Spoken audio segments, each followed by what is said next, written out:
Napoleón Bonaparte, una de las figuras más célebres y controvertidas en la historia de Europa, se erige como un personaje cuyo impacto sigue resonando más de 2 siglos después de su desaparición.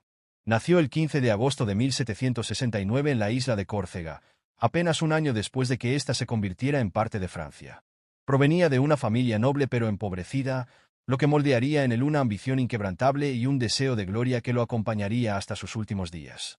Bautizado como Napoleone di Bonaparte, cambiaría su nombre más adelante por el francés Napoléon Bonaparte, como símbolo de su compromiso con la nación que adoptó como suya. Infancia y formación militar. Desde muy joven, Napoleón demostró ser un niño brillante, aunque temperamental y solitario. Su familia, aunque con orígenes nobles, carecía de los recursos que otras familias aristocráticas disfrutaban. Sin embargo, gracias a los privilegios de su estatus y al apoyo de su padre, Carlo Bonaparte, quien servía como representante de Córcega ante el gobierno francés, Napoleón fue enviado a Francia para estudiar. A los 9 años ingresó a la Escuela Militar de Brienne, donde se destacó por su inteligencia y habilidades en matemáticas, materias esenciales para la artillería militar. A los 16 años, después de completar sus estudios en la École Militaire de París, se convirtió en teniente segundo de artillería. Sin embargo, a pesar de su rápida ascensión, Napoleón enfrentó una constante sensación de desarraigo y desprecio por parte de sus compañeros, quienes lo veían como un extranjero debido a su origen corso y su marcado acento. Revolución Francesa y ascenso. El verdadero punto de inflexión en la vida de Napoleón fue la Revolución Francesa de 1789. El antiguo régimen cayó, y la nación se sumió en un caos político y social. Para Napoleón, la revolución fue una oportunidad. El sistema aristocrático que anteriormente había limitado sus posibilidades empezaba a desmoronarse, abriéndose paso a nuevos talentos y líderes. En 1793, mientras Córcega luchaba por su independencia, Napoleón apoyó firmemente a la Francia revolucionaria y, tras la reconquista de la ciudad portuaria de Tolón, donde comandó una exitosa operación militar, fue ascendido a general de brigada. Apenas tenía 24 años. En 1795, fue llamado para sofocar una revuelta realista en París. Al usar la artillería de manera decisiva para dispersar a los manifestantes, consolidó su reputación como un general en ascenso. Este episodio, conocido como la Jornada del 13 de Vendimiario, marcó el comienzo de su fulgurante ascenso en la política y la milicia francesas. Campañas de Italia y Egipto. Con su reputación consolidada, Napoleón fue nombrado comandante del ejército de Italia en 1796. Fue en esta campaña donde Napoleón mostró todo su genio militar. Al enfrentarse a fuerzas mucho más grandes y mejor equipadas, empleó tácticas innovadoras, dividiendo y derrotando a sus enemigos con maniobras audaces y rápidas. Bajo su liderazgo, Francia aseguró el control del norte de Italia y obligó a Austria a firmar la paz de Campo Formio en 1797. Tras sus éxitos en Italia, Napoleón emprendió una nueva aventura: la expedición a Egipto en 1798. Su objetivo era interrumpir las rutas comerciales británicas hacia la India y, de paso, emular las gestas de los grandes conquistadores de la antigüedad. Aunque su ejército obtuvo victorias en batallas como la de las Pirámides, su flota fue destruida en la batalla del Nilo a manos del almirante británico Horatio Nelson. Esta derrota selló el fracaso estratégico de la campaña, pero Napoleón volvió a Francia antes de que la noticia de sus reveses lo alcanzara. El golpe de Estado y el consulado. Francia, mientras tanto, se encontraba en una grave crisis política. El directorio, el gobierno establecido tras la revolución, era ineficaz y estaba corroído por la corrupción. La guerra en Europa continuaba, y la situación interna de Francia era insostenible. En este contexto, Napoleón vio la oportunidad de tomar el poder. El 9 de noviembre de 1799, 18 de Brumario, según el calendario revolucionario, Napoleón dio un golpe de Estado que derrocó al directorio y estableció el consulado, con él como primer cónsul, el cargo más alto del nuevo gobierno. Así comenzó su dominio casi absoluto de Francia. Emperador de los franceses. Napoleón, a partir de este momento, se dedicó a consolidar su poder. Reformó la administración, la educación y, sobre todo, el sistema legal. Su mayor logro fue el Código Napoleónico de 1804, que aún hoy es la base de muchos sistemas legales en el mundo. Este código garantizaba la igualdad ante la ley, la libertad religiosa y la protección de la propiedad, aunque también reafirmaba el patriarcado al limitar los derechos de las mujeres. Ese mismo año, el 2 de diciembre de 1804, Napoleón se coronó a sí mismo emperador de los franceses en una ceremonia en la Catedral de Notre-Dame de París, en presencia del Papa Pío VII. Esta acción simbolizaba no solo su control absoluto de Francia, sino también su rechazo a ser sometido a la autoridad de cualquier otra figura, ni siquiera la religiosa. Las guerras napoleónicas. La ambición de Napoleón no conocía límites. Tras asegurar su dominio en Francia, se lanzó a una serie de campañas militares para expandir su influencia por toda Europa. Las guerras napoleónicas, que abarcaron más de una década, vieron a Francia enfrentarse a casi todas las grandes potencias de Europa. Su genio militar fue evidente en victorias clave, como la batalla de Austerlitz en 1805, donde derrotó a un ejército combinado de austríacos y rusos, considerada una de sus mayores proezas estratégicas. Sin embargo, a medida que su imperio se expandía, también lo hacía la resistencia de sus enemigos. El conflicto con Gran Bretaña, su principal némesis, fue constante, y su intento de implementar un bloqueo económico contra los británicos, conocido como el Sistema Continental, terminó siendo ineficaz. Invasión de Rusia y declive. El punto de inflexión en la carrera de Napoleón fue su desastrosa invasión de Rusia en 1812. A pesar de reunir el ejército más grande jamás visto en Europa, la campaña fue un desastre.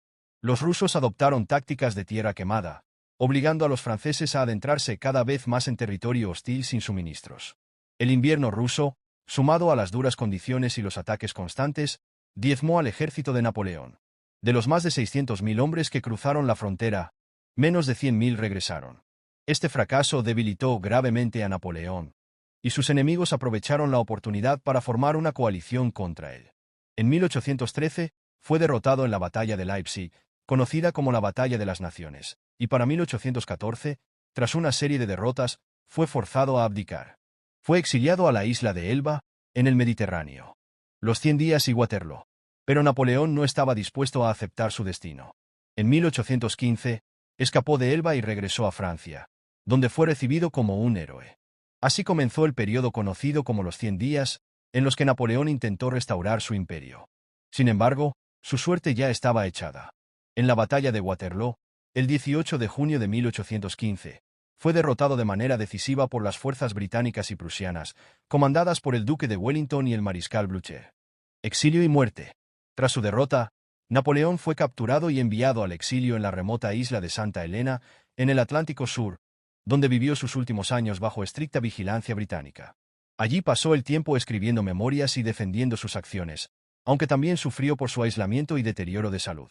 El 5 de mayo de 1821, Napoleón Bonaparte murió en Santa Elena, probablemente debido a un cáncer de estómago, aunque persisten teorías sobre un posible envenenamiento.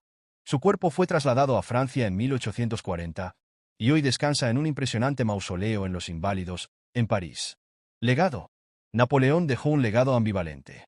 Por un lado, fue un visionario militar y reformador que modernizó a Francia, consolidó las ideas de la Revolución Francesa y estableció un orden social basado en el mérito.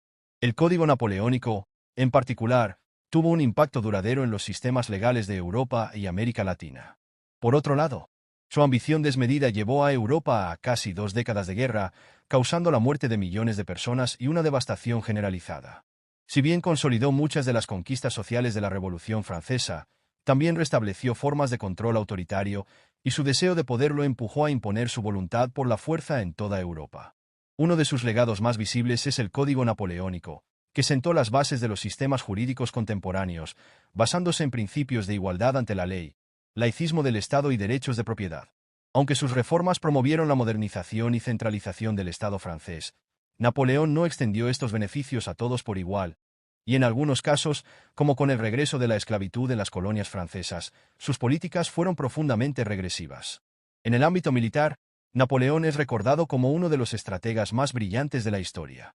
Su capacidad para inspirar a sus tropas y su ingenio en el campo de batalla lo convirtieron en una leyenda. A pesar de sus derrotas finales, sus victorias en campañas como Austerlitz, Marengo y Ulm le aseguraron un lugar entre los grandes comandantes de todos los tiempos. Sin embargo, el costo humano y económico de las guerras napoleónicas fue inmenso.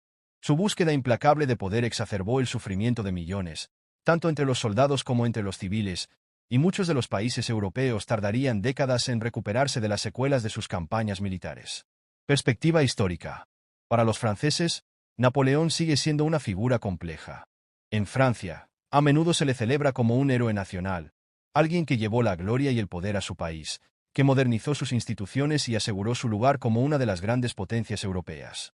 Su mausoleo en Los Inválidos, en París, Es uno de los destinos más visitados por los turistas y es tratado como un símbolo del genio y la grandeza francesa. Sin embargo, fuera de Francia, Napoleón es visto más críticamente. Para muchos, fue un tirano que causó un sufrimiento innecesario, un invasor que violó la soberanía de numerosas naciones europeas. Su legado, por lo tanto, está marcado por el contraste. Mientras algunos lo ven como un genio militar y político que llevó a cabo reformas duraderas, otros lo recuerdan como un déspota cuya ambición desmesurada sumió al continente en el caos. El mito de Napoleón. A lo largo de los años, la figura de Napoleón ha sido objeto de mitificación. Tanto en la literatura como en el arte, su figura ha sido moldeada para encarnar la imagen del hombre extraordinario, alguien capaz de cambiar el curso de la historia por sí solo. Autores, filósofos y artistas han debatido su legado, a menudo resaltando su tenacidad, su genio y la fascinación que su figura sigue generando. Sin embargo, es crucial no perder de vista que Napoleón fue, ante todo, un hombre de su tiempo. Un producto del tumultuoso periodo de la Revolución Francesa, supo aprovechar el caos y la oportunidad para elevarse por encima de sus contemporáneos. Si bien fue capaz de grandes reformas y transformaciones, también fue responsable de enormes tragedias y conflictos. Napoleón Bonaparte, en su breve pero intensa vida, dejó una marca indeleble en la historia. Su legado es una amalgama de triunfos y tragedias, de reformas duraderas y guerras devastadoras. Fue un líder que inspiró tanto admiración como temor, un estratega que cambió la forma en que se libraban las guerras, y un reformador cuyo impacto en las leyes y las instituciones sigue siendo relevante en el presente. Su vida y su carrera representan, en muchos aspectos, las contradicciones del poder. La capacidad para construir y destruir, para liberar y someter. Napoleón no solo cambió a Francia, sino que también moldeó el destino de Europa, y su influencia se extiende hasta nuestros días. A pesar de sus errores y su eventual caída, su nombre sigue evocando la imagen de un hombre que, por breves momentos, fue el amo del destino de Europa y cuyos actos definieron el curso de la historia en los siglos venideros. No olvides darle me gusta, suscribirte y compartir tus pensamientos en los comentarios. Hasta la próxima.